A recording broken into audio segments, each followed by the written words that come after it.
Welcome back to Smut and Steady Podcast. I'm Natalie. I'm Amanda. And today we are going to talk about the fourth book in the series, Crowntide. This is the newest one. This is still like the core story. Bless you. Thank you.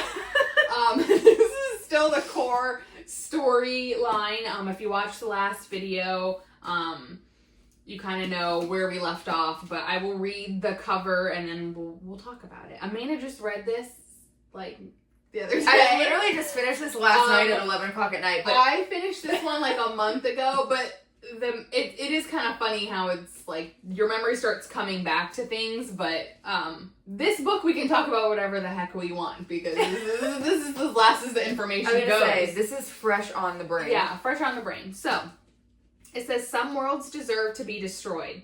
Isla Crown has charted a new destiny and leapt into the unknown, determined to defeat her insidious ancestor Lark no matter the cost. But Sky Shade is nothing like she anticipated, and she'll have to use all of her skills just to survive, let alone end Lark for good.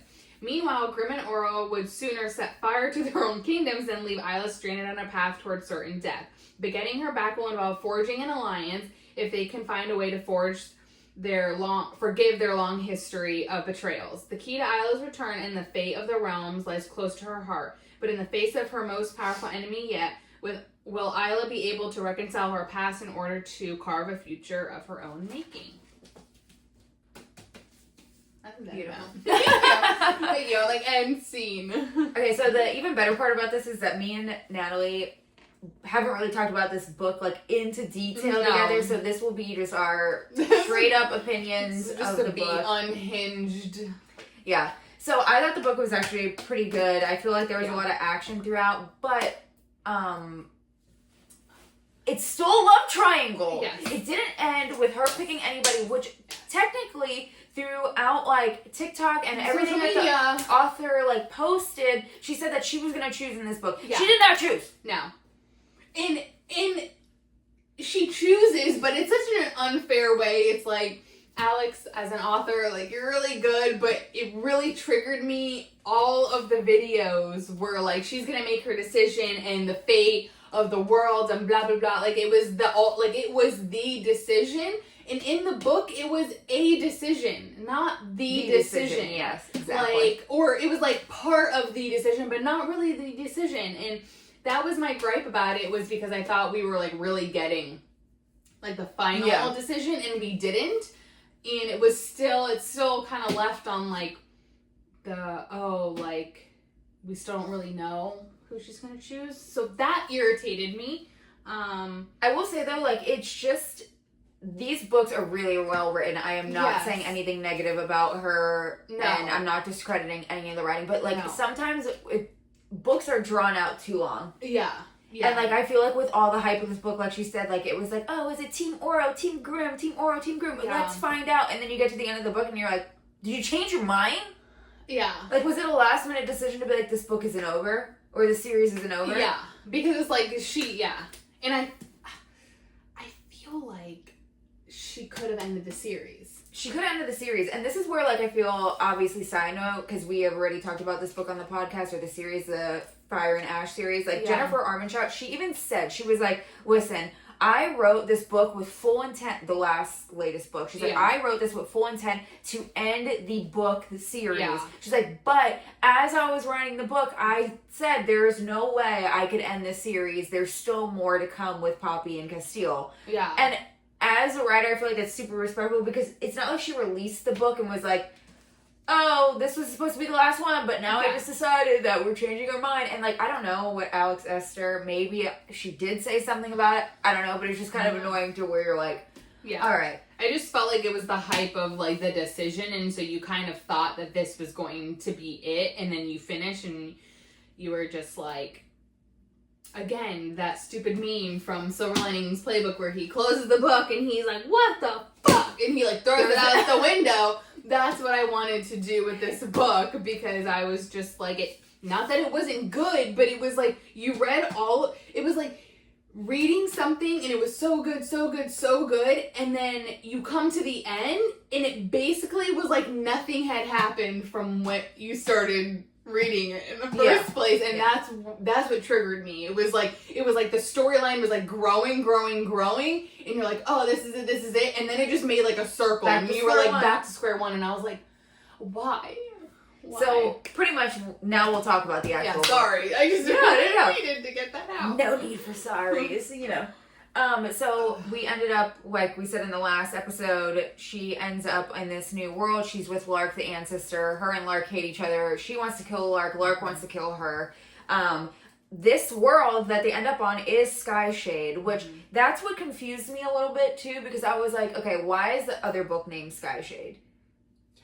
You know what I mean? Why is this called Crowntide? And this is called Well, they said that in this book, I'll get to that part. I remember that. No, that also frustrated me. So I get it though, because like the whole point of the other story was to redid everything that she'd done by going to this other world. So yes, Skyshade, whatever. But anyway, so they're in Skyshade. Her and Lark, she gets there and she's like, shit, now it's just me and Lark. We're in this random place that is technically Lark's home. So they're together. They're like, okay, are we going to fight to the death? Whatever. They end up getting into this forest. This forest brings back memories. So I will just put for a second that Amanda is talking about this, and it's going to seem like the story goes on for a hot minute, but like legitimately within the first like 20 pages, like they basically get captured. So it's a lot happens, and you're like, wow, they're going to explore this world, which is kind of what I was like, oh shit, like we're gonna get like a whole new world, and it was just like, here's the forest, here's the memories, you're trapped, oh now you're captured, and I'm like, bro, what? Yeah, and the way they described it too, it was like they're in the sand, it looks like, she even said, she's like, wow, this world is like really nothing, like it looks like it's just a destroyed like world, and then all of a sudden this random forest pops up, and then they each get into their own little memories, so it's bringing them back to prior memories that while they're in the memory, they can't really do anything, so at one point, a trap. At one point, her and Lark, I think, are gonna fight, and then all of a sudden, like, Lark, like, freezes, and she's like, what the fuck? And then, like, she goes into her own thing. So they're going through this forest thing. There's a bunch of these wood women that are coming to, like, pretty much kill them at this point. And Lark is frozen in a memory, so she's, like, dragging Lark, because she's like, okay, well, I don't like Lark, I want to kill Lark, but she's my only, like, key here, because I don't know this world, she knows the world. Yeah. So pretty much, they're, like, going, she almost is about to die, these wood women are getting on top of her, and then all of a sudden, she sees, like, this silver woman. The silver woman, like, helps her. She's pretty much telling her, like, oh, like, here's the silver pool, you have to look into the past, and I was pretty much, like, freaking out. She's like, I don't have any powers here, because apparently Cronin, like, put a null on their powers, and she could only get powers when a storm pretty much comes, so she pulls her powers from the storm, but she goes in the silver pool, she sees all these memories from when she's younger, from her parents and everything, pretty much saying, the whole moral of the silver pool is like saying, like, okay, every time that you think you're weak, you tell yourself, no, think of all the times you were brave and all this stuff. So she saw all the times she was brave, because in her head, she's just thinking, I'm a murderer, I killed all those people, blah, blah, blah, blah, and you're kind of like, okay, we get the sob story. You killed all the people. Get over it at this point. You had to survive to bring the people back, so stop freaking worrying about it. So she sees the silver pool. Anyway, she comes out of this memory of the silver pool. Cronin is there, and Cronin is Grimm's ancestor, who is the strongest person that made this other world, pretty much. So it's like he's the evil of all evils. It's like we've been reading all these books to be drawn to, like, he is, like, everyone's like, Grimm's, it ain't Grimm. It's Cronin. Yeah. It's Cronin. Then we pretty much go to the other side of the story where Isla's in Skyshade, Grimm and Aurel are now having to get over their differences, which I actually thought was pretty funny, because they're, like, bickering in most of the first part of the book. Yeah, that was really funny, when they, like, had to form, like, their little, like, friendship in order to, like, work together, and it was just, like, I don't really hate you, but, like, I hate you, and I should hate you, but they're so similar, which is so funny. Yes, and they're, like, literally like, well, I love her too, oh, well, she's my wife, okay, well, blah, blah, blah, blah, you erased her memories, okay, well, you did this to her, so it's literally bickering back and forth, but they have to work together to find clues to get to the new world, pretty much. They have to go to open a portal, they need to, like, make a portal. Yeah, so they go to each realm that we told you about in the first book, so they go to Cleo, she spreads the ocean, they have to find, like, the old lost king. The old lost king pretty much tells them, like, oh, you have to do this in order to get this.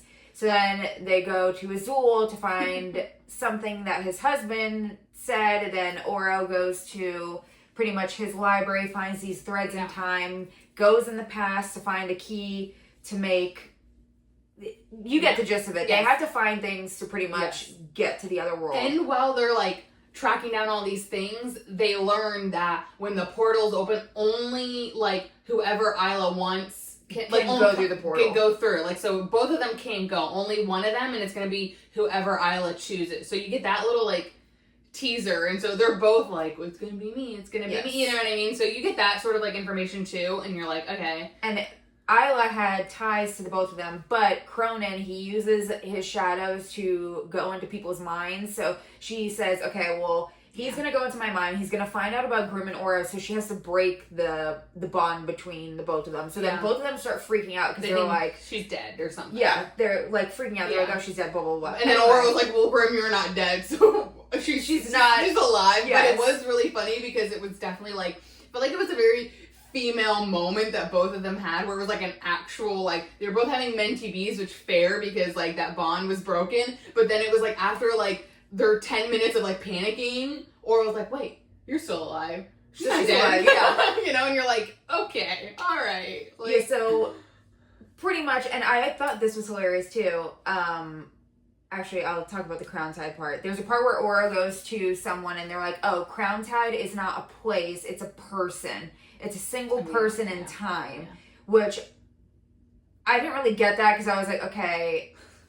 At first they said it was a different like world or a different place. It was like a lost island is what they pretty much said. But then they also were like, oh, well, no, it's actually a person. So pretty much I'm pretty sure Isla is Crowntide. Whatever that means, I don't fucking know. Okay, there we go. That's why I just remember being like... I don't think that was answered. Yeah, I remember reading that and it was like so breezed over that I was just like, I'm confused and I'm just gonna ignore that and move on. Like, I was just like, it confused me and I was just like, okay. And then the chapter ends and you're like, alright. Yeah. But basically, Isla, this entire book is in a cell. Like, she's captured. Like, Lork is in one cell and she's in another. And the entire book is like, we get like Isla for a chapter, then it goes back to Grimm or Oro. And then it's Isla's a chapter, Grimm and Oro. And then Isla's just basically being tortured like the entire time. Like, he's beating the shit out of her. He's trying to get into her brain to break her, all this shit. Lark's just like chilling in a fucking cell being a bitch. Like, half dead and destroyed, yeah. Yeah, and just like, you know, not like, I'm not gonna help you, you can't have this, all this stuff. And like, Isla's just like, how could you have loved something like that, and like all this stuff, which I felt like they were like trying to hint that it was like Cronin was just like a worse version than Grimm, because it was just like Lark's like, oh, like you don't know him, like all this stuff, and I was like, don't compare this like horrible person to like Grimm, like don't do that. But anyways, so like half of the book she's literally getting like the shit beat out of her and like almost reaches like a breaking point and all this shit. Then she's like, okay, well now I have to strategize. I have to like somehow get to the men to help me destroy Cronin. So she could apparently, even though the bond was broken, she could apparently go to them in their dreams. So this is the kicker. You know, she's married to Grimm. She loves Grimm. Kicker. And then all of a sudden it gets to Ora's chapter and it's like, oh, Isla saw me in my dreams. And she pretty much like told him like, hey, like, this is what's happening. Yeah. Blah, blah, blah. Then they kept it PG though. I felt like it was like... With Oro. Yeah. It felt like it was like Grimm. It was like... Yeah, they do like Oros and it's just like, oh, here's what's happening. Oh my god, like I miss you. I care about you. Blah, blah, blah. Like a hug or some touching or whatever. It was very like PG. And then they go to like Grimm and they just be like fucking each other. Yeah. Like, okay. I'm like, oh. He's like, and then she started grinding against me and you're like, whoa. You're like, they were dreams. Yes, same. And then I died too because then the next day the two guys get together and then Oro's like, Isla came to me in my dreams. And Grimm's like, yeah, she came in mine too. And then Oro's like, well, she told me this. And he's like, Like, it's just like who has a bigger dick energy. Yes. Like, I knew Grimm was like, I got the better deal. You know? He's like, but then if I was Grimm, I would have been like, did she fuck him too? Like, I don't know. We didn't. I thought he was gonna kind of get into that, but they kind of just like breezed past him. So I was like, okay. So pretty much they're talking through these dreams. She's pretty much telling them like, hey, blah blah blah. Grimm tells her, I need this feather.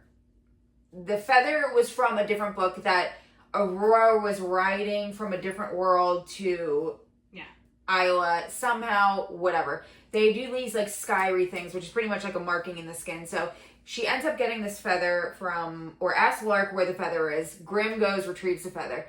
Grimm has to put Cronin's skyry on his skin in order to still have powers when he comes to the other world. Yes. If he comes to the other world. So Grimm goes and gets that. Yeah. Then it gets to the point where they find a way, they open the portal or whatever, and it gets to the point where she's like, okay, only one can come through. You have to pick one. Look at my face. So we're literally sitting there and I'm like, okay, who's she's picking? You know, all of a sudden Oro and Grimm are like, okay, whoever goes in, it's whatever. Yeah. She loves both of us. Just save her, bring her back. Yeah. So she's like, okay, I choose Grimm. So Grimm comes in, Cronin's there. Grimm's like ready, she's all happy, blah, blah, blah. Then all of a sudden, like, she overtakes Cronin. All of a sudden, it's like, oh, I wiped all of Grimm's memories away. He has no idea who you are. He was there for 30 seconds. Like, not even. It was like, he showed up and it was like, we're reading about him looking at her and them just being like in a hard, like, eye contact of just like relief of being like, oh my God, there you are, I'm looking at you. And then it was like, his memory's gone and he doesn't remember who the fuck she is. And I was like, that was the part where you're like, oh my God, she picked him. And then you're like, oh, fuck. Yeah. So if you missed that little part because it was such a mundane decision, that was the choice. That was the choice in the book. And it will be more infuriating once we get to the end of why that wasn't a real decision. But anyways, that's the decision that she made. And Grimm basically has no memories of Isla or whatever. But even from the very beginning, it was like, there was still like a seed. There was still like a seed in like Grimm. Because it was like, he doesn't trust Cronin. Like in his brain, like, he's having all these thoughts where he's like, okay, Cronin, whatever, I need to save my people. I'm gonna fuck this guy over. But also, like, who is this bitch that's saying, like, I'm your wife? Like, I wouldn't ever get married. I wouldn't love anything. Yeah. Blah, blah, blah, blah, blah. And so he's having all these thoughts, and she's, like, trying to basically remind him of all these memories. Just like he pretty much had to do to her. So it's like the roles were reversed. But this is even worse because Grimm is a tough person, and I actually liked this side of him in a weird way because the deal was like, Cronin was like, okay, you have 3 weeks before I invade your world. Now, Grimm, you have to get her to join our side or kill her. Yeah. So pretty much they're going back and forth, blah, blah, blah, and Grimm is not having it. He's like, no, there's no way I ever loved you. There's no way, blah, blah, blah. And Cronin put a memory in Grimm's mind that she was going to kill him. So Grimm is like... Which was fair because the memory, like, I mean... Of her stabbing him and stuff. But, like, she did in the past stab him, like, in the heart. So it's like, that's a fair... It's like a fair assumption / like, memory, but... It's also just, like, so frustrating because I feel like the whole time Grimm is just, like, I don't care. Even if you were my wife, like, this was good. It needed to happen. You're weak. And I'm just like, oh, my God. Yeah. You know, like, he's just like, nah, I don't care. Like, it's, like, you were my wife. That's nice. I'm still gonna kill you. And you're like, oh, okay. And, like, the whole reason why Cronin needs Isla is because she has this diamond that apparently Grimm got it, gave it to her, but Cronin can't, like, physically touch it. So that's why he's keeping Isla alive this whole time, because he's like, okay, once I get you into my full power, I'm going to take the diamond or whatever. Yeah. He also doesn't know where the pool of possibilities is, the silver pool. No. So that's also something that he's looking for. Anyway, goes back and forth. She basically escapes. She escapes. And then Grimm starts hunting her. Yeah, Grimm is hunting her. They go in, she brings him to this forest because she's like, oh, I'm going to get him to remember all the memories because the memories from the forest are going to, you know, whatever, make him remember. Yeah. Dude, tell me how Cronin ends up there or whatever. They find the pool of possibilities because he's like, oh, you know where the pools of possibilities were. I never was able to find the forest. Thank you for bringing me here, blah, blah, blah. She overtakes him and is having him in, like, a hold. And then she's, like, telling Grimm, like, come with me, help me destroy him. You're the only way that we can, like, destroy him. Tell me how Grimm literally was like, oh, I just don't care. He goes to her. She thinks that he sides with her, and he's like, oh, I just don't care enough. Yeah. And then, like, gives up. She shows him, like, literally, like, from beginning to end, memories of their entire, like, life together, their marriage, all of these things, how they met, how much they love each other, their life at home, the people, like, all this stuff, and he was just like, oh, I just don't care. But he pretended like he did, and I was so happy, and then he was like, too bad I just don't care. I was like, what?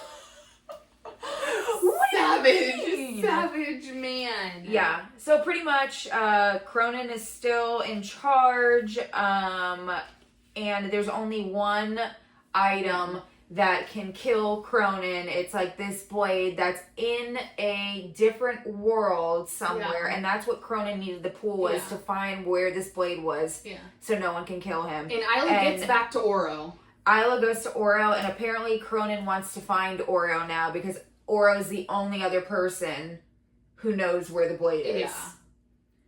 And that's basically how it ends. Grimm is still hunting her. He doesn't give a shit that they were married. He doesn't care about the memories. Like, I mean, there's still, like, he's fighting with himself in his brain. Like, he definitely does care, but he's just, like, can't seem to let him, like, give himself up. And Isla basically went back to Oro and was just like, yeah, Grimm's hunting me, doesn't have memories, and Oro's just a fucking cuck at this point. He's just like, she came back, he's dead. Yeah, like, she came back, like, bro, like, you didn't get picked, and he's still just like, I'm here. Yeah. I'll be the first one, like, if anything happens. So, it ends like that, and you're like, okay.